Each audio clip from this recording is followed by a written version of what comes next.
very early on, and we've had to deal with that lawsuit and going through that. So I've been on the phone with our CEO a lot, who is also an attorney, and we've been on the Zoom calls and stuff with the NAR attorneys and going through the whole process of how this is going to happen. And the way it's happening right now may not be the way it looks in a month or 2 months. Just so you know, it's going to be an ever-changing landscape. But what we know today, is we have a settlement. It hasn't been fully approved yet. We're going through the process of we've got to have a buyer-broker agreement, which you've always had to have for a deal. We're just moving the timeline up now before you show property, right? And we have to disclose a few things in that commissions are negotiable and that kind of stuff. And you can only get paid what you put in your buyer-broker agreement. So we know that stuff. We know that the compensation is going away on the MLS. Does anyone know the date up here? 17th is the date it has to, right? 14th. The 14th is when they're taking off. So in Las Vegas, they're taking off on the 1st, so Friday. And I understand your forms, the new forms, which we'll discuss a lot today too, were updated and released yesterday here, and they're released in Vegas tomorrow. And so there's some differences in the forms as you know them, but they're not significant changes because a lot of the stuff you guys were already doing. Utah was ahead of the curve, okay? And so who's nervous about this? She is. Thank you.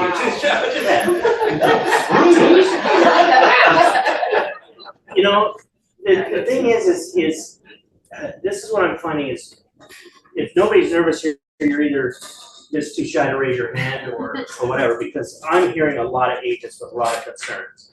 And the biggest concern is, how do I know what they're offering?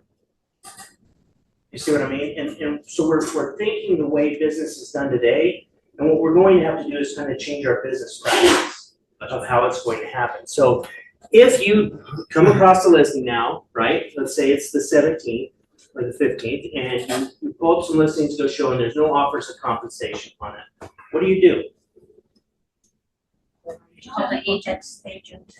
go show the properties, okay? You've already negotiated with your buyer. You know what you're getting paid because that's what's in the agreement. Now you go show property. And hopefully during that presentation, when you talk to your buyer, you've explained to him how that commission can be paid. And how can it be paid? The seller can pay you, right? On the buyer's behalf because of that thing. The listing broker can pay you like they do now, right? Or the buyer can write the check. So there's 3 ways it can be paid. Or a combination. Or any combination of, right? But hopefully you've had that conversation with the buyer, so as you're going out looking at properties, they're not going to be surprised when you sit down. You're going to have that conversation again when? Prior to showing properties. Writing the offer. Writing the offer for sure, right? Because you're going to have to know how to structure that offer. And that's when you should call the other agent to find out if there's any compensation being offered. Because there's a difference in how you write the offer, right? If there's no compensation being offered, how do you write it? Like they say, the seller's not paying anything, we're not offering anything. Doesn't mean they won't pay you, but they're not offering anything. Brokerage payment addendum. Right, so you guys have an addendum that has for a brokerage payment addendum, right?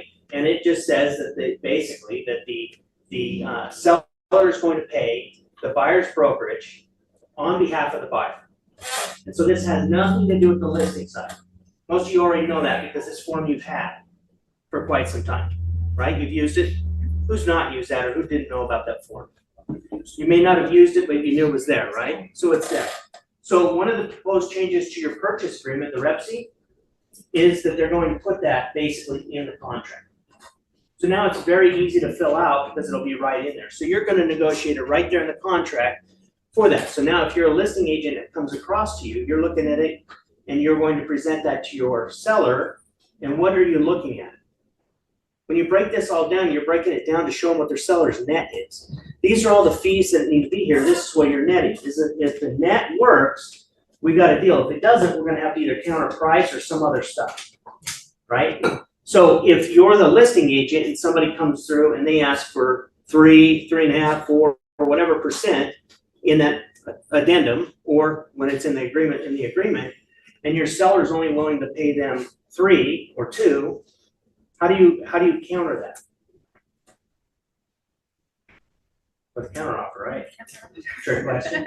But you just would use that addendum, that finance, or the commission addendum, it's already there, and there's a marked box in there to mark counteroffer. So all you do is mark counteroffer to the agreement and put it out there. And once you get everyone to sign it, now you've got the deal. You've got the commission negotiated out. Make sense? So on the, you stated earlier that, you're gonna get paid what your buyer broker agreement says, so say you did 3%. Now, if you wanted to, you did a 3% agreement, and then the seller was only paying a 2.5%, you had the option with your client saying, hey, don't worry, I'll waive that 0.5% difference. Do you still have that option, or does it have to be what the No, broker says? you have the option to negotiate that down. You don't have the option to negotiate up. Okay. So if I'm asking 3 and they're offering 3.5 or 4, okay, nope, you get 3, because that's what you said down, that's what your worth is, that's what you're working for, okay? But yes, you could. What I would caution you is, in your buyer's presentation, saying, if I can't get this, I'll reduce it. Don't start giving away your commission like you're devaluing it immediately, right? People drive more expensive cars than others. And there was a car out, I don't know if any of you know, it was called a Yugo. For $2,000 or $3,000. Why isn't it around it? It broke down all the time. It broke down all the time. But the fact of the matter is, it got you from point A to point B, just like your Mercedes or anything else you drive, right? But people will pay more money for a more expensive car or a bigger house, and it does the same thing. But it's based on the experience or your perceived value of it, right? And so they'll pay you more with that perceived value. You can't go up. The reason I ask is I am actually looking at the buyer that's looking at Grantsville, where there are 2 brokers out there that are paying 4% commission. Yeah. And you should be putting your thing at 4%. Or maybe in your additional terms in that agreement, you saying that I work for 3 and all new construction is 4%. You see what I mean? And then you have the ability to negotiate that. Can you do an addendum to the buyer broker agreement, just like you do addendum to the? I would caution you from doing that. Okay. Because that's what they're saying is you've negotiated that, now it's there. The only reason you want to do an addendum is you find you can get more money. And that kind of goes against Oh, so especially if it's going up, yeah, like, don't do an addendum to make it go up. yeah. No, you could always reduce it, right? Always. They'll be fine with that. It's on the side of the consumer, yeah, they'll be fine with that. But here's the thing, I would say just stay firm to your commissions. Like, there's no reason to reduce it unless, like, this is the perfect house, there's no way in heck you're gonna find it again and you're going to do, maybe, okay? But overall, they'll find the money.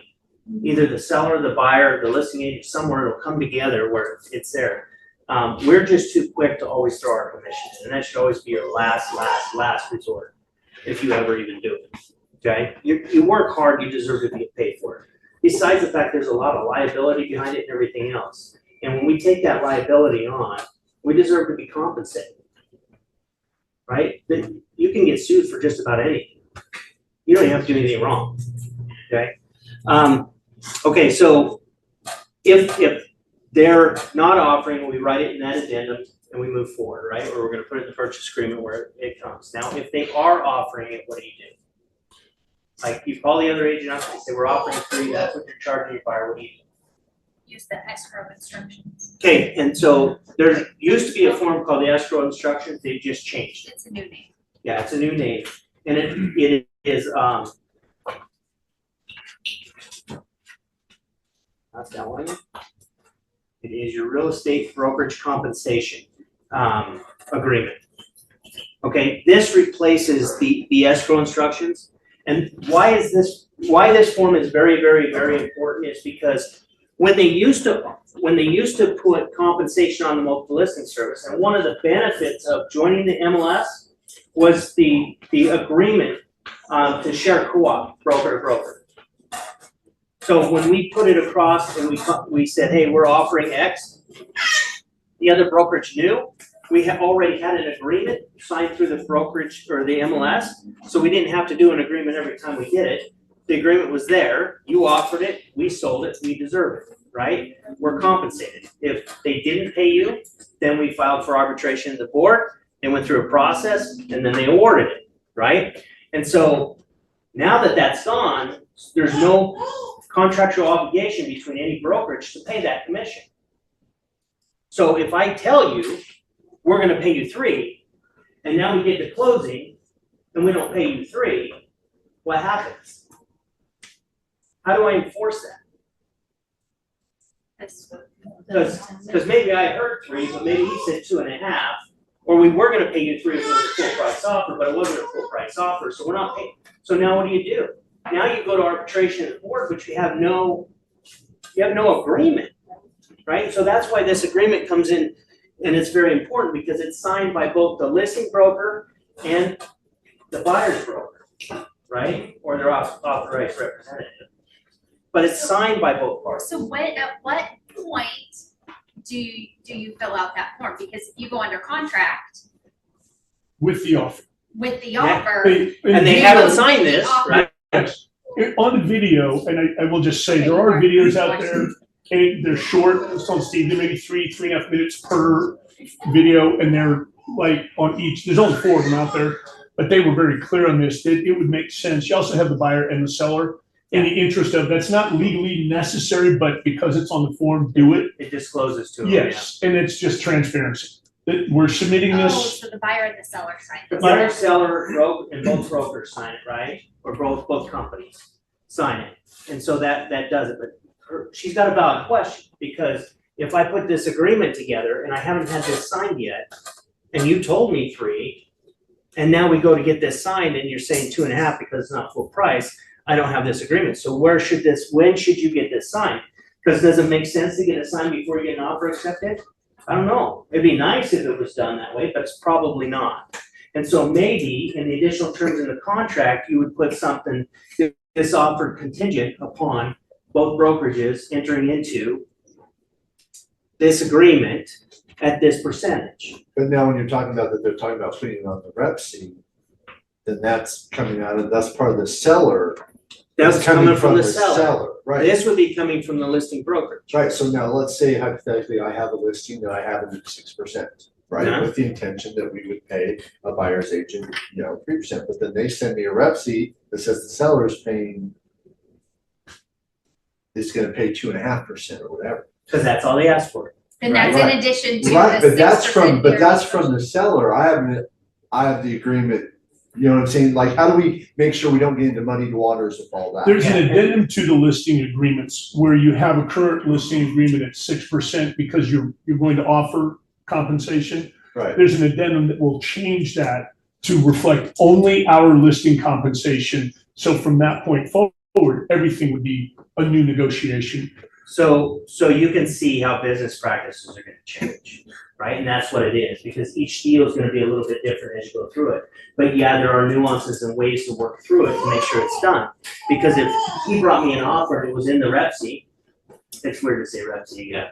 So when I got used to real estate purchase contract in Vegas, it's RPA, real estate purchase agreement. And so it's just. Used to be O&A. Offer and acceptance. But yeah, so the little acronym. So he brings me the thing, I've got a listing agreement, we're offering 3, right? It's not advertised anywhere. He didn't call me or he called me, I didn't call him back, but he submitted the offer and he put in there that they want 2.5 or 3, right? And so now the purchase agreement basically says, hey, seller, you're paying the buyer or broker on their behalf out of your proceeds.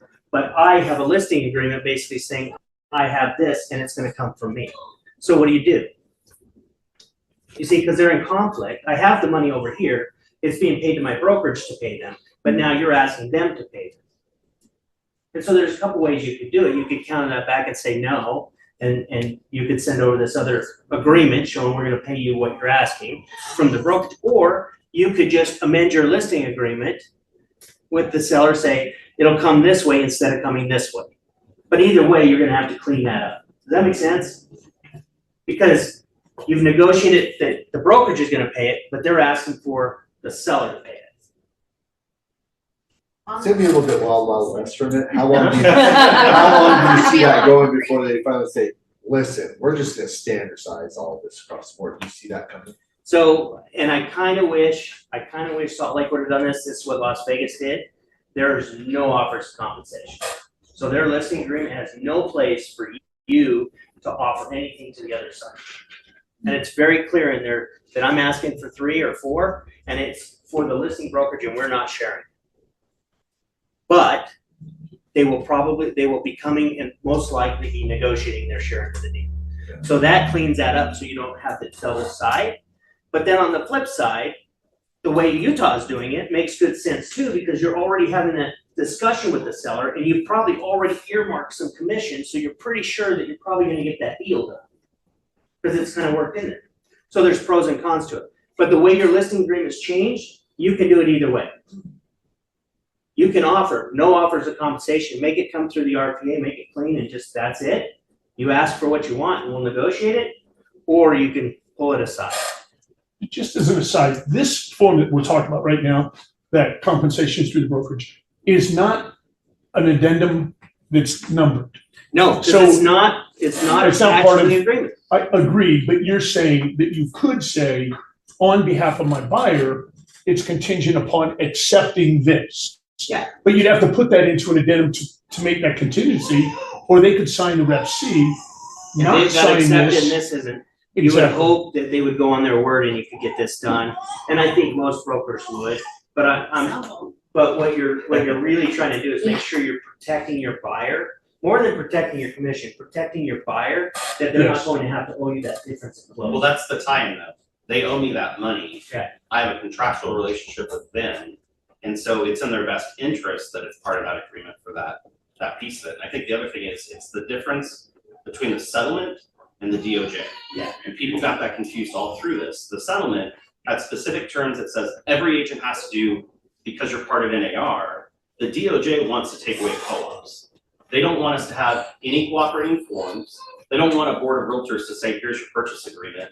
They want every broker to go out and create their purchase agreement because they think that's all collusion. Because we get together at a board of realtors and create forms, they think we're colluding to create a process that's unfair to the consumer, even though we've done it that way for 70 years. And so that's where all of this is going if they get their way. By the way, if you've never been served by the Department of Justice, it's the most fun you can have in an office. I got that pleasure as the board president. So, and like I said, that's why things could change, because if the DOJ gets their way, there won't be an offer of compensation.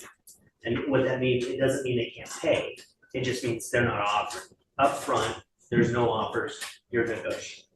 And I would venture to say I would kind of go down that path now, if it were me, but you do have the option to do that. So now I want to clarify that I understand this properly. So the amount that the seller is paying for the buyer's representation is not going to be reported to the MLS as. Correct.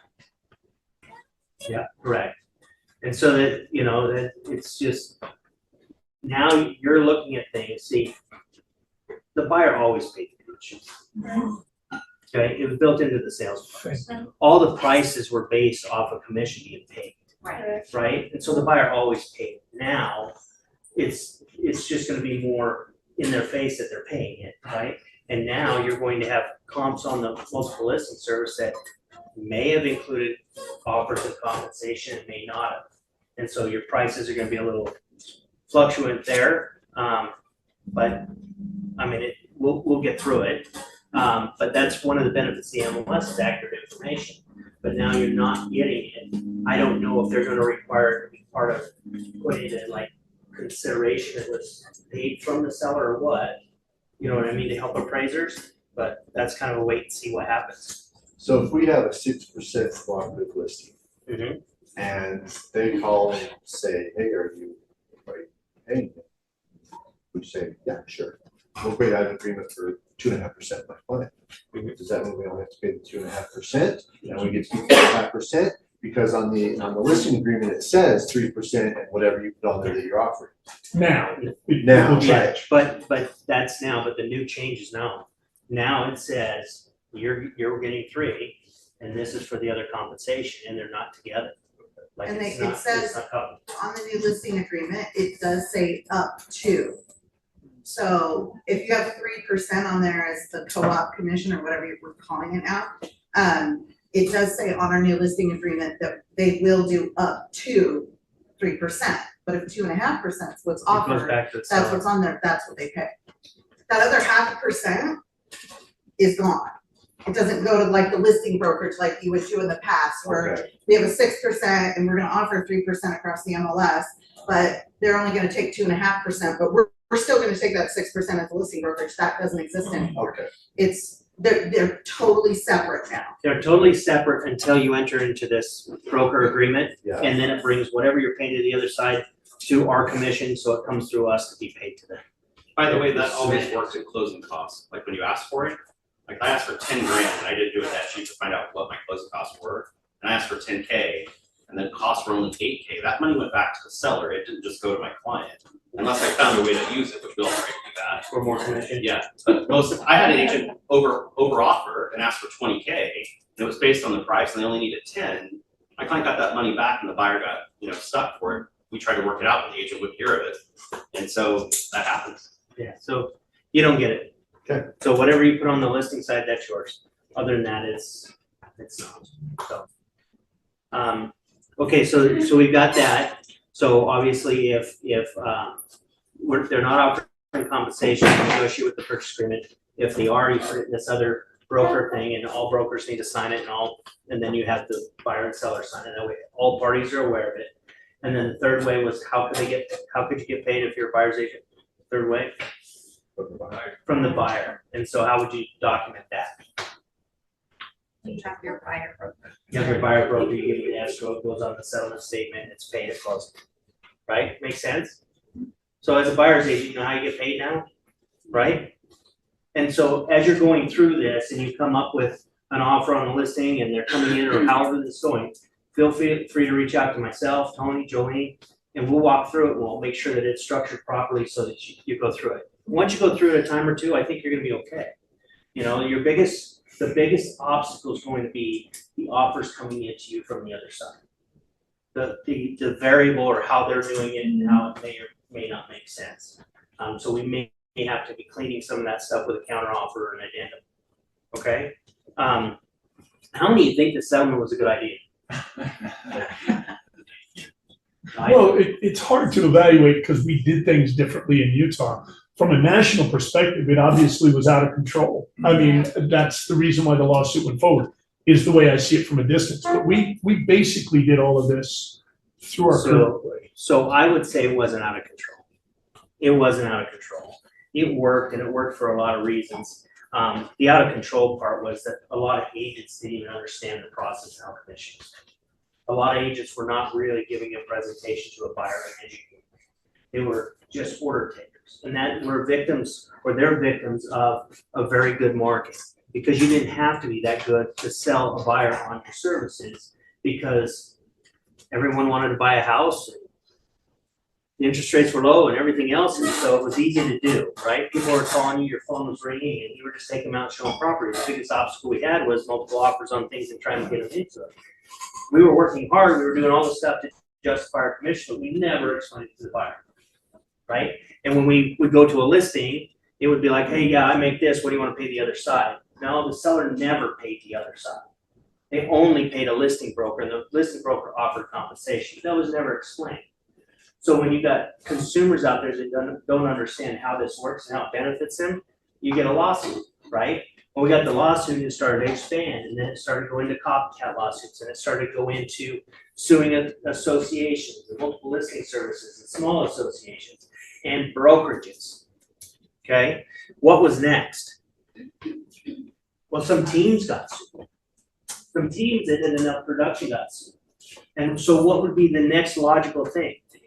You guys, agents, right? And so when you look at this, and there's a lot of people mad at NAR for settling, but they did what they had to protect us all as members, because it stopped the lawsuits, right? And it gives us the ability to be immune from being sued on it from a copycat or anything else. Hopefully the settlement goes through and that proceeds. But we had a lot of brokers in our town that got sued, and a lot of them were very scared, right?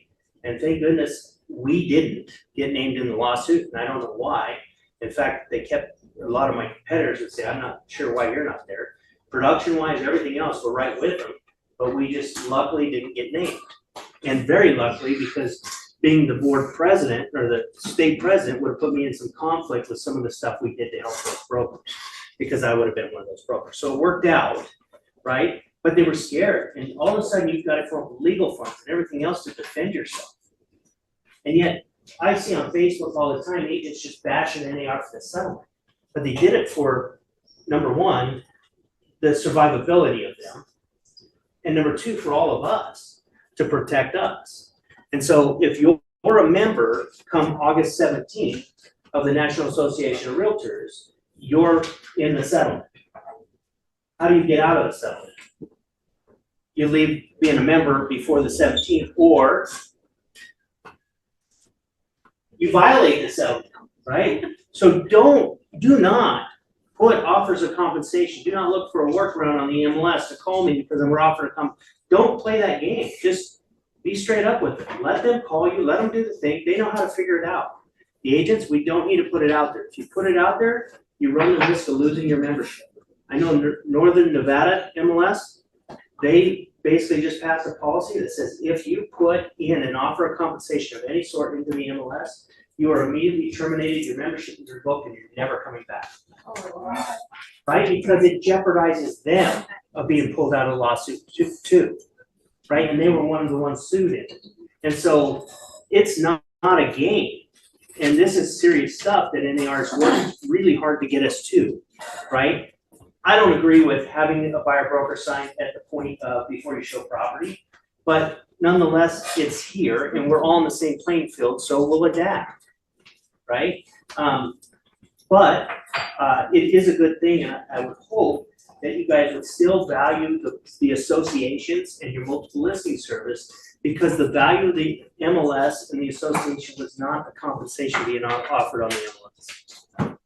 Okay, you've got all your local boards provide education and your CE classes and a bunch of other things to help you through that stuff. They participate in advocacy, both on the local, the state, and the national level of looking and supporting candidates that support the homeowner rights of the homeowners, property rights, right? And that's all stuff that we're part of. They lobbied this,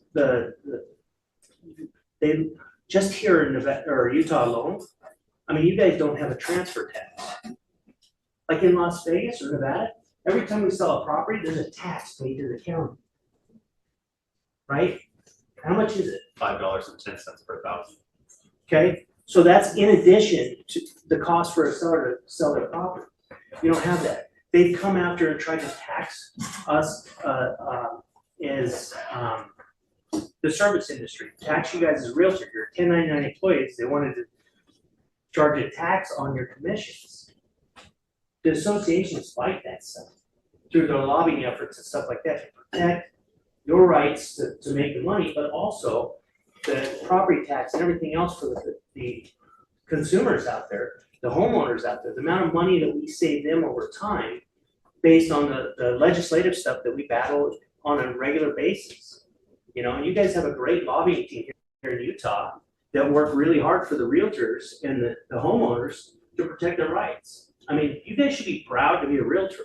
It stands for more than just commissions and more than just selling houses. I mean, we stand up for the little guy. And so I would hope you'd still see the value in being a realtor and going there, and it's more than just, hey, I have access to lockboxes and I have access to forms and all this stuff. Yeah, they also provide all that stuff, but that's not their only value. Does that make sense?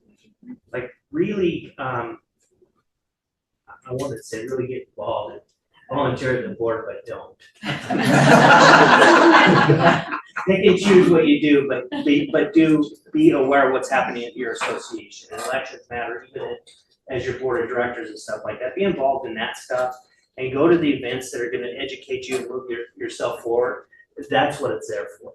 Chris? Talk about the VA. Because Okay. that's the biggest concern everyone, I think, kind of across the board is I have a veteran. They're not allowed to pay me. It's not allowed to buy the VA. Talk about how NAR work with that.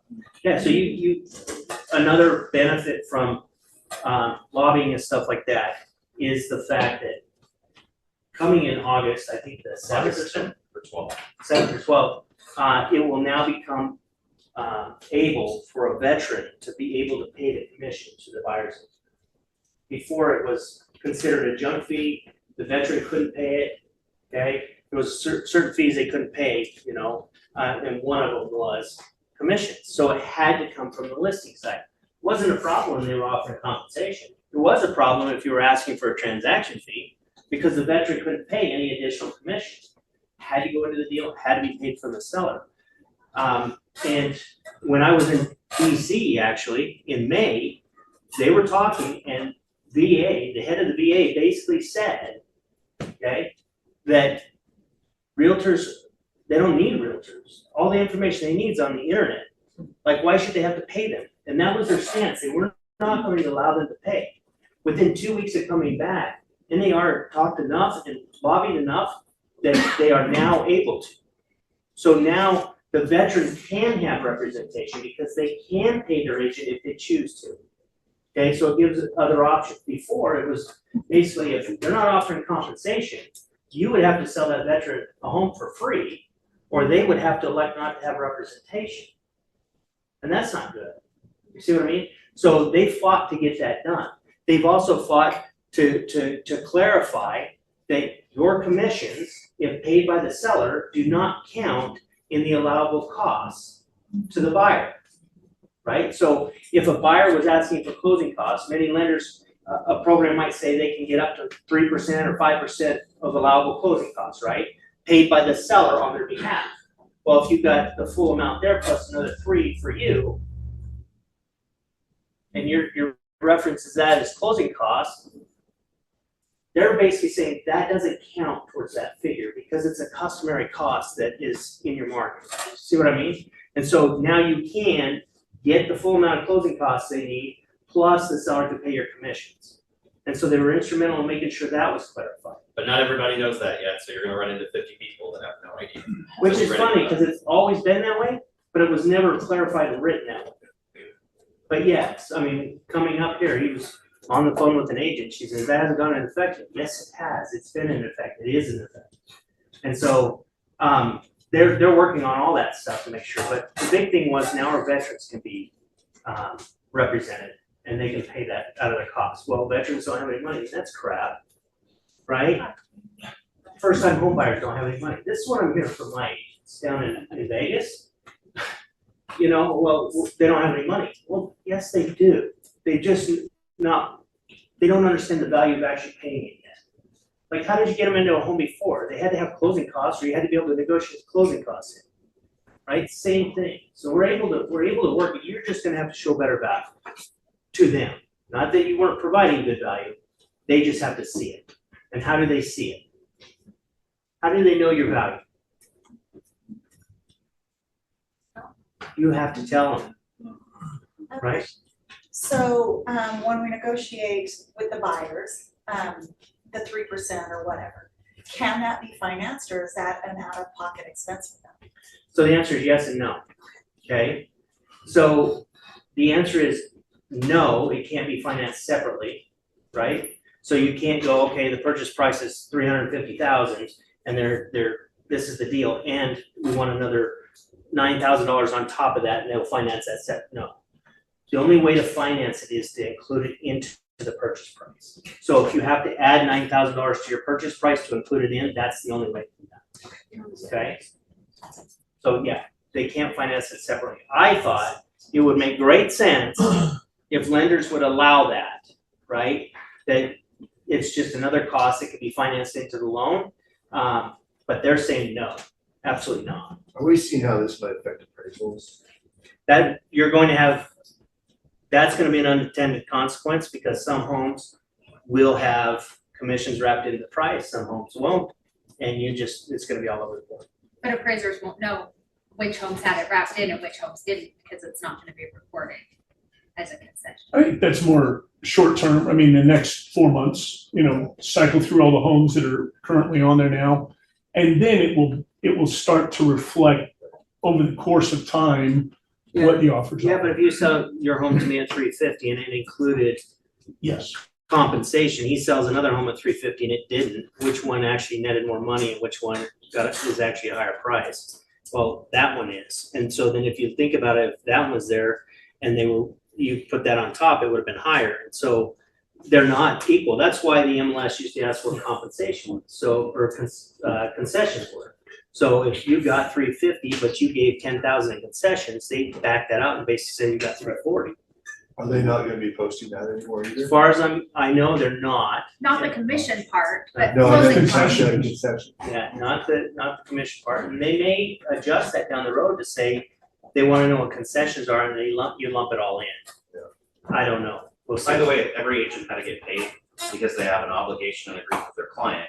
It protects everybody in that deal because every agent's gonna have to figure out how to get their commission. They're gonna have to have that conversation with the seller. The seller says every time, no, I'm not gonna give anything. Then with the house down the street end up selling and theirs not sell because they're not willing to talk or negotiate, which we see right now when you have an overpriced listing, right? Now you're gonna have an overpriced listing and underpriced buyer. It's gonna happen as a side effect, no matter what happens. You're gonna have to have serious conversations with your buyer on this stuff, and you're gonna have serious conversations with your seller on this stuff.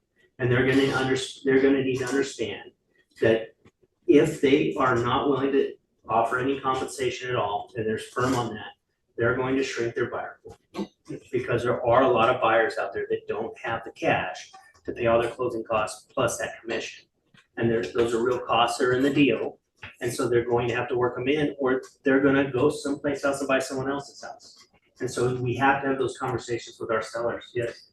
How about, can we have the conversation about if the listing agent is going to say, if I find you a buyer and I work both sides, here's my compensation. Mhm. But this is my rate for doing both sides. Yeah, and it's not written in the listing agreement. But yes, if there's a buyer's compensation to the buyer's broker, then that would come into effect. Now, you're also going to have the issue of,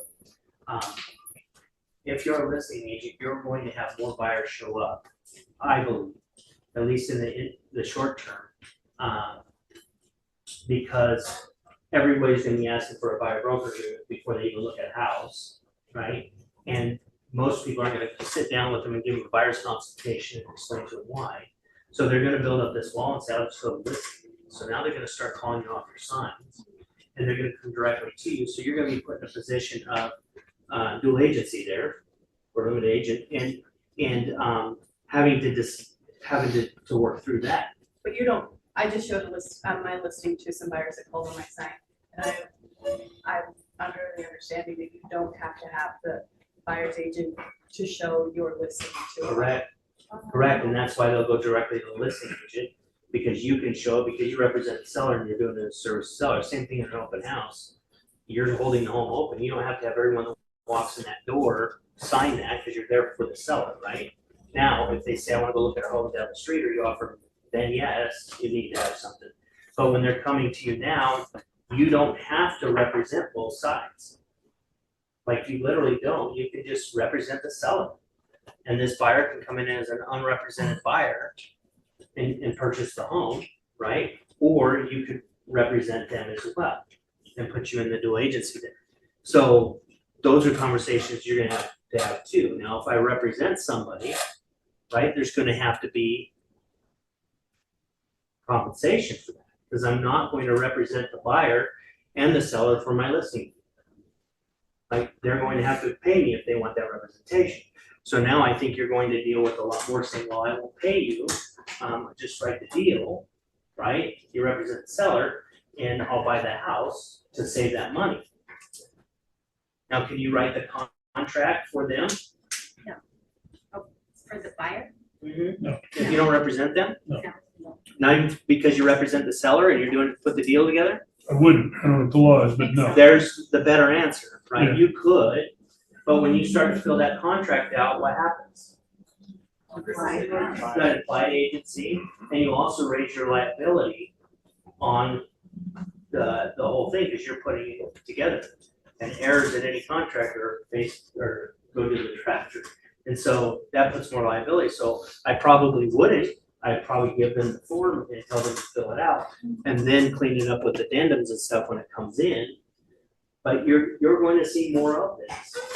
You know, I took that ADR course, Mhm. and they said something that I hadn't really thought about, and it's talking about, when you're a buyer's agent, you have to be paid or you're doing it for free. And if you're doing it for free, you're not professionally covered by E&O. Now, I don't know the wording on our E&O insurance, but because this was a national class, but it does bring up the point, and you've talked about it a number of times, exposure, liability, possible errors. So be guarded with that. And there's a value to that. We pay for our E&O through our education and actually out of money premiums. But, that's part of the value that we bring to this is that we are, protected to do it. Don't give that liability away. That's just. I have a scenario. I was representing the seller. The seller had to be forced to move out of the house. I was working with the bank because they were about to foreclose on the house. And the bank, the seller agreed to offer 6%, on the MLS, and it ended up taking too long to sell. It was like Christmas time, kind of a slow market. In the end, they were like, we don't want to repossess the house. We don't want to take it away. We want you to sell it. But at this point, the fees were so high that the seller was making nothing. So I was basically working for the bank at this point. The house is no longer hers, but they were allowing me to keep it on. This buyer came in. She's like, I don't want to pay any commissions. I'll just, save that money. And I was like, well, this isn't really more money to negotiate down. I didn't say that, but that was kind of the idea. And the bank basically said, if you don't do it for free, basically you're not, it's not done, like you can't do it. So I was forced. No, you're not forced. To do it for free. How would you handle You had a that? listing agreement, right? You had a listing Yes. agreement, yes, it was with the seller, I get it, but it's still the seller's property. And the seller is obligated to pay you, and it needs to be returned to you. And so, yeah, at that point, you get into that, you get with a broker, and then you get on the spreadsheet. If we have to have an attorney send over a letter or whatever, you have an agreement, you can pay, you're gonna pay. I got paid the 3%, but they Oh, basically for the told other. me that I have to do it for 3% for both sides. But I didn't get we paid. still could have pushed back and said no. We could, because we have an agreement, and the agreement wasn't it was 6% to the listing broker, which is us. We, as a brokerage, were offering the compensation to some things. Yes, I get that the bank would say that, they didn't wanna say that, because they play on all of your guys' emotions. This happens even with your clients and the other side. You get to a point where you need the commission, and so you need the deal. And so you do whatever it takes to get the deal closed. And you got the deal closed for your seller, which is a good thing, and you should feel good about it, because they were in the hole and you got it off there, and they didn't get foreclosed on and all that stuff. But in reality, they use that as leverage to get there. And I can't tell you how many times an agent's come into my office and said, we gotta reduce the commission because it's gonna fail. So what do you mean it's gonna fail? You've got an addendum or you've got something stating that they're canceling? No, well then it's not gonna fail. Until it's dead, it's not dead, right? And so sometimes you push it back. Usually that buyer wants or that seller wants to sell it. Somewhere between them, they'll find the money and make it happen. Chris? Tell me the last time you were on Facebook and you saw an agent post, I just gave up all my commission for my clients. Have you ever seen that? Have you ever seen a client post and say, oh my God, my agent worked for free so I could have the home of my dreams? Have you ever seen that post? I told my mom not to post it. And you don't want that much. I've never seen it. And what I hear all the time from my agents is, this buyer won't get this house unless I do X. And they do it, and the client never knew it, and they never talked about it, and never referred to it in business. And then when you did that, I'll tell you the funniest thing, I just did it for a cousin of mine 6 years ago. I didn't get the listing when she went to sell it. It was really weird at Christmas, I'm telling you right now. Like, she sold the house with another friend of hers. I gave up $7,000 of my commission so that she could have the house of her dreams. And she listed it with somebody else. And the whole point I brought back to everyone else that you're running a business, and unless you actually have the conversation, do they ever know you ever gave up anything? No. They don't. And you're doing it because you're good people that care. But good people that care sometimes go out of business, and we have what? 1.4 million agents, and I think I read the other day that 108,000 do all the business. So it means the others are all working for free, right? And so consider that how you present it, and tell them, hey, I'm doing this for you. Are you okay with that? Because at least at that point they understand you did something that they know about and they see the value. But, and then bringing it back to here. Yeah, you want errors and omissions coverage, you have to have a deal that has some compensation, period. We have a fee, I think you guys pay extra $50 a month to be covered. So if you were to get sued, your deductible is paid by us, not you. And that's a big expenditure in Vegas. Our deductible is $10,000. And we got sued 4 times this year. And all 4 times, the agent didn't do anything wrong. 3 of them have already been settled, not dismissed, settled, because the only way it gets dismissed or that is you go to court to fight it, which costs a lot more. So the insurance company usually settles, and most consumers, the people suing you know that, so they're gonna get some money, okay? And they didn't do anything wrong. And so they would have had to write a check for $10,000 for the deductible. Well, through this, they don't.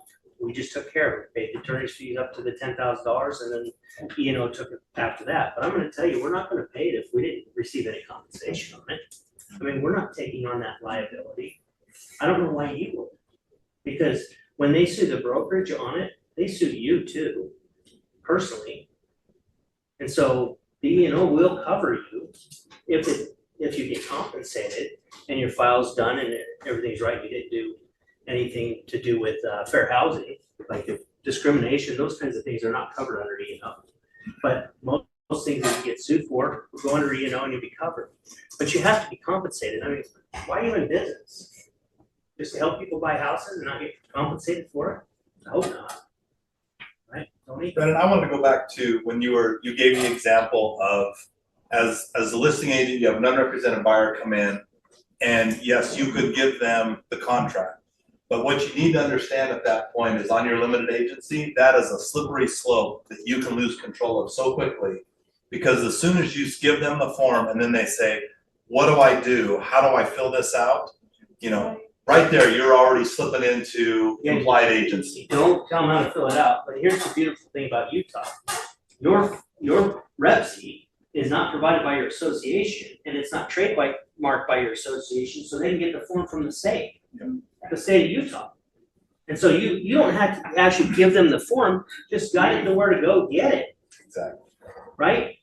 There's a form on the Utah Division of Real Estate site, you can get the purchase agreement, fill that out and submit it to me. I'd be happy to submit it to the seller.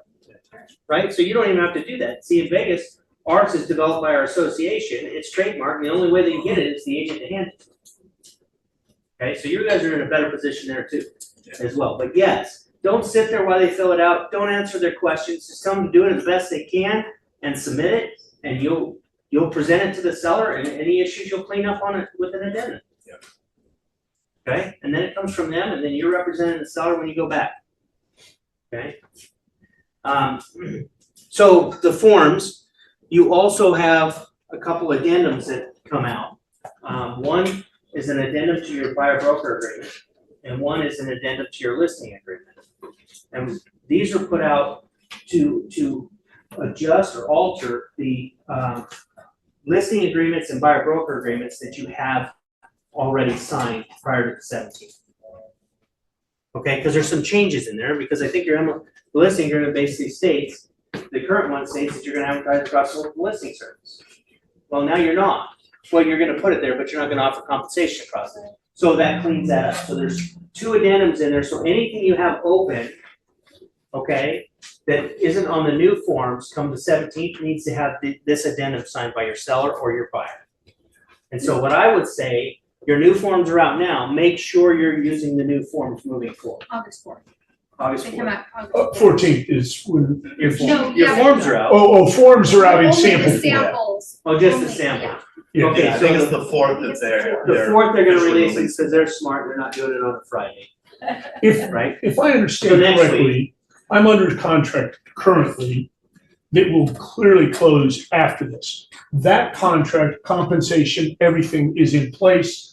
I don't need to amend in any way. 100% right. Okay, If you're in escrow already, okay, you're fine, because that's already there. If it comes out of escrow and you're gonna work on that same buyer agreement, you need to have that addendum signed, moving forward to the next one. Right. Right? Same thing with the listing. It's already in escrow, you don't have to have anything more signed, it'll close as it was. And then but if it falls out and you're gonna mark it again, get that addendum signed. What about current contracts that explaining it to your client, and then also if they hear about this and then they're like, well, you don't wanna offer, like, they wanna change something about the contract. Yeah, you can, your listing agreement, Mhm. so if you're coming across seller, and this is gonna cause you to have that conversation with this addendum, is going through that, and that's when you're going to explain, just like you would taking in the listing. Now, there are 3 ways this compensation can be paid, because buyer's agents aren't gonna, right? We shouldn't expect them to, nobody's gonna go out and show houses in the snow and everything else for no compensation. So the buyer's gonna have to pay them, so the buyer can pay them directly, which ideally, that'd be great, if they just wrote them a check, it'd be fine, but what we have to understand is, it's expensive to buy a home, you got closing costs, down payment, all this other stuff, now you put this on the other side, right?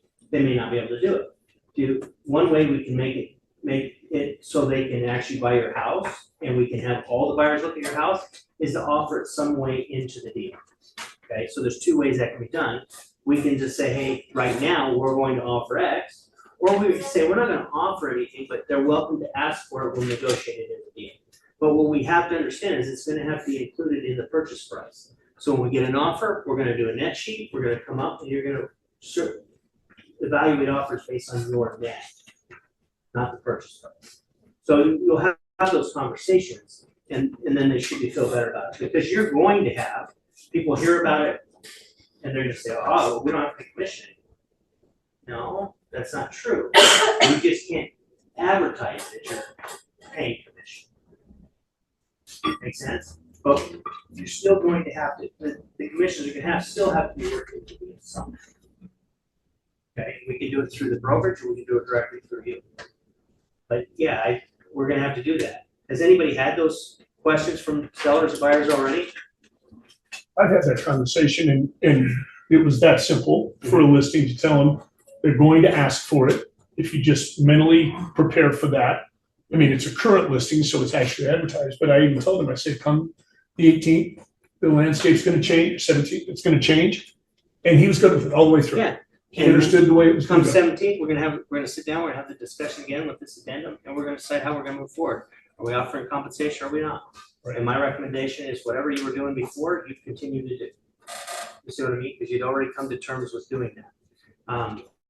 But yeah, you'll be amazed how many consumers out there have not even heard a thing about this. Like nothing. In fact, it wasn't on the news until the settlement hit. Like, it's one of the biggest lawsuits and affecting me, and you didn't hear about it anywhere. And then all of a sudden, the settlement, and then the news just basically said commissions are going away and all that other stuff, right? But not everyone watches that either. So Curtis Foley, the president of our board, brought up a great point. On the day this settlement was announced, or the lawsuit, it was the 3rd largest lawsuit that was announced on that day. Yeah. So most of us don't know what those other 2 are. I know one of them happened to be Apple because he mentioned it. But that's the general consumer would have no idea. As realtors, we didn't know. There were 2 other bigger lawsuits. So those are just investigations from the Department of Justice. So there's a difference, right? We got sued in a class action, or NAR did, class action lawsuit by a bunch of sellers because they don't think it's right. They should be able to have to pay the buyer's commission. At the same time, NAR got sued by a bunch of buyers stating it's not fair that we had to pay the commission. And so that lawsuit's still active, the buyer's one, the listing one is being settled. Okay, so there's still a lot more that NAR has to get through on this, but it's interesting. So the DOJ, and I don't wanna go political here, but under Obama's administration, the DOJ opened an investigation on the real estate commissions and antitrust, and they were looking into it. The next administration came in, right? And they settled with NAR. We had to make some changes. We had to allow non-realtors to be able to use the lock boxes, right? We had to make it so that commissions weren't searchable on the MLS. There was a few things we had to do, like 3 or 4 things, right? And it was settled. The next administration came in and they went against that. And so NAR's been suing the DOJ back and forth, trying to make them honor that agreement. There was a judge that gave them that, said you need to honor it. Then they appealed it and it's back open again. And so that's part of it, right? Department of Justice. So one of the strategies, and it's not a good strategy for NAR, is hoping for an administration change, right? And it sucks that we've got like hopes of our industry on this kind of thing, but in reality, that's a big thing. So you've got the Department of Justice looking into it, and then you've got the settlement, okay? The settlement settled things out. It gives a whole bunch of money to these sellers in the class action lawsuit. They're gonna make $20 or $30 a piece. It was worth every penny part of it. The attorneys are gonna get rich, all that stuff. But the biggest conflict right now with the settlement being approved is that DOJ is weighing in on it. And the DOJ is saying we want no offers of compensation, right? Not even advertising, you can't offer them. So there's this thing. But we don't have to go down that road of the DOJ yet. But I think it's smart that we just start going that way, because if it comes that way, you're already there. So Right? use the brokerage payment addendum, not the Yes, and new escrow instructions. yes, and that form is actually, there's a lot of good to it. Number one, it binds that broker to pay. It also allows us now to go to the board to arbitrate the commission. Okay, because we're not suing the other broker, we go to arbitration, mandatory arbitration down there for commission broker to broker. And that is way less expensive, it's a few $100, and you get that and they collect it for you. Or they lose their membership, right? And so we've gone to arbitration a few times in Vegas, never lost, because we have the hammer up there, one of our corporate brokers, but it's. Thanks for putting that out there, by the way. It's the documentation that you have that protects you, right? And this agreement states in there that arbitration is mandatory, both brokers are signing it, it ties in, they're agreeing to that commission. So it gives us a way to go and collect it as well. So that form's important. So when does the DOJ start investing in the attorney industry for they're taking advantage of the public? I don't know, but you know, I'm with, but we've always been a thorn in the side of the attorneys. Because attorneys go to school to be able to fill out contracts. And here you guys are filling out contracts without having a law license. And the way it's done is you're not allowed to create contracts. You're allowed to fill in blanks, and that's all you're doing. The contract was already created by an attorney. But they would like to be, the cost of buying a home and selling a home would go up greatly if attorneys were in charge. And they want that. Well, and if every brokerage had to have their own purchase agreement and contracts, then Yeah. attorneys would make a ton of You money. guys are They're safe fixed. here because your state, it's state law, right, that mandate the purchase agreement. But your listing agreements, your buyer broker agreements, all the other stuff that the association provides you, yeah, they would want brokers to do that. Gone would be the small guy. The little brokerages, there's no way. Like, they can't afford to do all that stuff. It's not right. That's why they join the associations and be part of that. So your buyer agreement changes very little. The big thing is, I guess there is a solid date when it expires. Before it was a number of days, right? Like 90 days or 60 days from the acceptance. And now No, there's, it's been No, a date. it's always it's been a date? Okay, so there's the date in there. And then there's one in there too that says the buyer does have a representation agreement with another brokerage or the following properties, and these are excluded.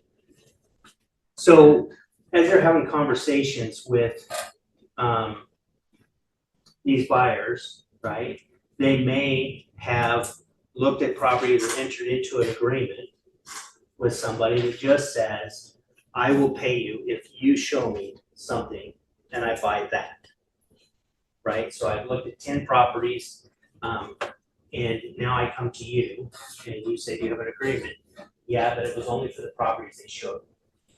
Okay, you would need to list those properties in here. You're gonna owe me compensation if you buy any other home in Salt Lake County or wherever, except for these homes. Does that make sense? Because they are obligated to pay that other brokerage on those homes. And so we're gonna have to have those discussions. So there's a place in there for you to put the exclusions. And I think you're going to see more of that. People being a little bit looser on the agreements, if they're not strong on the buyer's presentation, of not locking them in exclusively, just locking them in for, the homes I show you and things like that. It's a safe assumption, if everybody follows the rules, the first question you say, have you seen any other homes? Technically, from here forward, they would have had to sign some buyer agreement. It could be for a 7-day period, it could have been for a particular home that was in the neighborhood of an open house that you just showed, but they would have to have that signature out there, or the agent they were working with. So it's a natural conversation if they were looking at homes. That's a great point. Yeah. So now it's not, have you signed anything, it's, have you looked at any houses, and the answer is yes. With an agent, then they have to have signed. Yeah, because I was gonna say, the one exception would be if they were exclusively only looking at open houses, Right. you know, and hadn't gone to look at any other house outside of an open house. Or they ask their listing agent. But they wouldn't have an agreement there. But, so it still opens the conversation to be able to go, if it's just open houses, they probably haven't signed. Right. Otherwise, But if has an agent taken you to see houses? would you Yes, sign They had to have signed something. And then your next question is, did you sign something with them? Because they should have. But keep in mind that if they went with a real estate agent, not a realtor, they don't need anything signed to show houses. Okay, they don't. and this agreement very clearly says to the buyer, you also have to disclose this to the next agent who asks you this question. It doesn't say it like that, far more articulate in the contract, but it basically obligates them to notify other agents, hey, I am under contract for all of Salt Lake County or just for these particular homes. Yeah. So make sure that when they're signing this, they understand what they're signing. They're not just signing something so you could go out for a day. Because some of the concerns are that agents will have them sign this and they're gonna say, well, I thought it was just for a day. Or it was just to show me houses today, not to represent me through the entire process. So make sure you're going through the same presentation with every single person through it. And then it states in here too, in section 2.2 of the buyer broker agreement, the company may not accept may accept total compensation from any source. Oh, it may not accept total compensation from any source that is greater than the brokerage fee that you put in there. So it can come from any source, but it can't exceed that price. So it's in there. There's a protection period in there for when this thing expires to protect them for X number of days, 30, 60, 90, 120 days, whatever you put in there, if they were to buy one of the homes you showed them during that period of time. Right? Unless what? No. Unless they enter into another buyer agency agreement with somebody else. That protection period goes away. Okay, but if they don't, this protects you from them going in and the seller says, well, I'm not paying it, and them going directly to them, canceling your agreement, or says, hey, mine expires next week, I'll just wait. It expires, then they go buy the house. They'd be obligated to that point. Okay? Yeah, Sorry, just to clarify on that, the protection period, if the contract expired, the buyer broker expired, and then they got a new agent to go show them houses around Salt Lake County, they could do that even though there's the 3-month protection period. yeah, it goes away if Okay. they sign another agreement. Okay, You cool, can't, just making sure. yeah, you can't, your agreement's expired, right? And Right. so we can't lock them into anything, that would jeopardize them paying a double commission. But they are still obligated to honor this unless they enter into another agreement. Okay, Okay, and so, and that's the same with your listing agreement, it's always been that way. You have a protection period in the listing agreement, so if they were to sell it without listing to someone else, to one of the buyers that you brought through, they would owe you a commission. Procuring cost clause. And so your listing agreement, is really broken down, so now it breaks down the commission, into two fees, your fee. In section 2.1, the other thing you need to understand, when it's asking you commission, it's your fee, not the entire fee. And then 2.2 is where you're gonna put in what they're gonna offer for the other side. Okay, so there's 2 blanks, just remember the top one is your fee. When you put in there what you work for. Okay.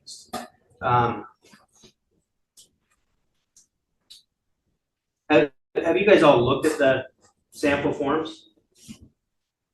If you haven't, it went out The email went out yesterday, Julian, maybe we could get those links or get that email sent out, so you guys have it. I would tell you to go through it, there's a video attached to each of them that they go through the changes, plus the form, go through and read the form, understand it. Now would be the time to be asking questions before you're in front of a client and working through it, so look through those things so you have them. So you've got the new buyer broker agreement, the new listing agreement, the real estate brokerage payment form, which hopefully will be added into the RPA soon. The real estate compensation, which is between brokers to agree. Then you got your addendum to the buyer broker, and then you got your addendum to the listing agreement. Those are the forms that came out. If I could say, kind of the good news, because this is a lot of information. The good news is on the listing agreement, there's 4 changes total on a 4-page contract. So it's not, the whole listing agreement hasn't changed. It's only specific to 4 very distinct parts, and that's the compensation piece and how that can be paid, as Brandon was saying. So don't get overwhelmed. It's like a 3 or 4 minute video. They'll show you those changes, and then they move to the next topic because the entirety of the contract from there on is the same. You've been working these agreements already. You'll understand it very quickly when you watch the thing and just read the changes that had happened. You'll understand. The biggest change for us is not the forms, it's the business practices. It's how we're going to move forward and actually do business with the other brokerages. And that's it. And that comes with communication, right? The more we communicate with the other agent, the more information that we can get ahead of time before we write the offer, we can structure it better. But also on the flip side, be that agent that is willing to pick up your phone and share the information with the other side. Let's be the difference. Because we can make this very difficult on ourselves, or we can go back to the way it used to be back in '96 when I got my license, so we can communicate. It's like, we barely had cell phones at that time, We were just starting to use the fax machine, the fax over office. Previous to that, you had to present them in person. And they were 6-page carbon copies, Couldn't read the last page. No, that's the one you always turn in. But yeah, I mean, it was always that, so here and then there. I have a question about the brokerage compensation form, but you really don't have to sign it. We get to sign it representing the brokerage about that. And is there any, before, if we reduced our commission, we had to have your approval. There's nothing like that anymore. You don't have to be involved if So the if commission changes or how it's getting paid changes. if it changes from the listing agreement, you probably need to involve your broker. Here's why I'd say involve your broker. Right, it's already your commission, right? You pay a transaction fee, whether you make 3%, 2%, or 1%, we make the same amount of money, right? But the reason to run it by your broker is because your broker's job is to help you make more. And if you can talk through it, because if all you do is discount your commission and you don't really look at it, think through it, and actually talk to somebody about it, there might have been something you could say or something you could do next time that would help you make more money. And that's the big reason to talk to your broker, right? We're not gonna tell you no, you can't do it. We'll probably discourage you or help you try to figure a way to do it, but it's for you to make more money, not the brokerage. Yeah, because sometimes there are alternatives that may be pretty simple, And maybe you didn't think just about by it. having the conversation. Yeah. And maybe it's too late in this transaction, but the next one, maybe it saves you down the road, so, yeah, but yes, this form you can sign, it says the broker or the agent representing. In Vegas, they don't allow that, I mean, the broker signs everything. And if it changed, if we can't ever take more, but we can take less, if we needed to make the deal happen, that doesn't have to be authorized. No, but you need to have something in writing, it needs to be in the file, you know what I mean? Because here's the problem, here's the big problem, is who's enforcing our agency agreements? Who's been tasked with it? Whether you have one or not, well, we're responsible for it. Right. But who's enforcing them? The MLS. The MLS is in charge of enforcing those. And so if there's a complaint, the MLS can demand a copy of the file. So we better have everything in the file Okay. to be able to present over. Yeah. And that's really what it is. Plus, the code of ethics says it has to be in writing. Yeah. Any agreement you make on anything has to be in writing. I'll come back to it. She's been waiting. So when it comes to weekly disclosing, when it comes to reach out to your verbal feedback, and then it's okay to protect them. of disclosure. They individually, buyer's agents have to individually. Yeah, and my response would be this, so, actually, we could advertise our compensation on our own MLS, our own marketing, we're not going to. Because I just think we need to get away from the offering the compensation out to the public, just get away from it. But what I would say, if you called me and asked me, you know, what are you offering for compensation? I'm gonna say, what are you asking for? What is your buyer agreement say? And then you tell me 2.5 or 3, I said, we've got that covered. You see what I mean? Because it doesn't matter what we're offering, it matters what you're asking. You know, well, we're asking for 4. Well, the seller's willing to cover 3 right now. Okay, now you know you gotta deal with that other percent. Now, at that point, you're gonna have a discussion with your buyer, or however you're gonna do that. Maybe you still ask for it, but right now I have 3 reserved. You know, but I'm not offering you anything. What are you asking? Just have a question about that. If I'm a buyer's agent, reaching out to the listing, the comment you just made makes me think that there's a different way we can always look at going. I guess we have to be ethical in this process, right? But at the same time, why wouldn't we always tell the listing agent, we want maybe more than what's covered in the BAC? But you can't get it. I agree, but I would say, if they're offering 3 and you tell me I have an agreement that's 1.5, I'm exposing myself to getting that 1.5. That's all you But get. you've already That's all done you that get. through the signing It's agreement. 100% all you can get. So So, yeah, there's, would it make sense to try to always get 3% or more? you should get what you think your value is worth, and I think your value is more than 3. That's me personally. Okay. How many do you charge a transaction fee now? Like you charge a percentage plus a transaction. Some, none, yeah. I would get away from that. I would just incorporate it in the commission. Instead of asking for 3% plus 595, I'd ask for 3.25% or 3.5%. Like I would bump, every one of you should bump it up a quarter right now anyway. What's the difference between 3 and 3 1/4? Like it's significant over time as you do deals for you, but I mean, I'd ask for more right now. Well, you know, don't you charge 3? Well, that was the old way. Now, I mean, we've got to do a lot more work. We're gonna go through this and let me explain to you all the stuff we're gonna do and how we're gonna help you get your house. Right? Yeah, I'm just gonna say, it seems like more and more you'll run into on the buyer side, and probably many know and maybe many don't, is that if you're in a situation where you run into, if you come in low, instead of having your buyer come in with 10,000, it's on a $500,000 house, they owe you 3%, the seller wants to pay 1%. To that buyer, you know, $10,000 over 30 years, probably $60 to $75 a month of payment. So talk to a lender too, make sure to run through those numbers, because having them out of pocket with 10,000 now versus $60 to $75 a month of payment is a huge difference. So Yeah. just a little thought. Yeah, there's other ways to look at it too. When you get into a deal and the seller's just bent, there's no way I'm paying compensation, no compensation. Fine, we won't ask for compensation, we pay, 3% of my buyer's closing costs. Now your buyer really was gonna pay those closing costs and pay you the commission because you got closing costs. I mean, you're just gonna have to figure out ways to negotiate it into the deal and make it work. And that didn't affect your buyer in any way, right? And so, yeah, I just think, what you offer matters not anymore. It's what you're asking for, right? And the only reason you're asking ahead of time the seller for offer of compensation is so you've already built it in, so you don't have to work as hard down the road to get them to accept a deal because you've already got this amount of money to play with, right? So it makes sense. I was just gonna say, going back to that question about if we were to reduce our commission, I mean, going back, and I'm sorry, I met you, but I don't remember your name. Chris. Chris, I thought it was Chris, but I didn't want to be wrong. But Chris made a really good point about a lot of times buyers won't even know we've done something, where we probably should have always been doing this, but if you had a BAC and it was a 2% commission versus 3%, most of the time we didn't go after that. We should have still put something in writing to protect the buyer, to say, look, it's with the broker, even though I represent the broker, I will sign that to now make that adjustment.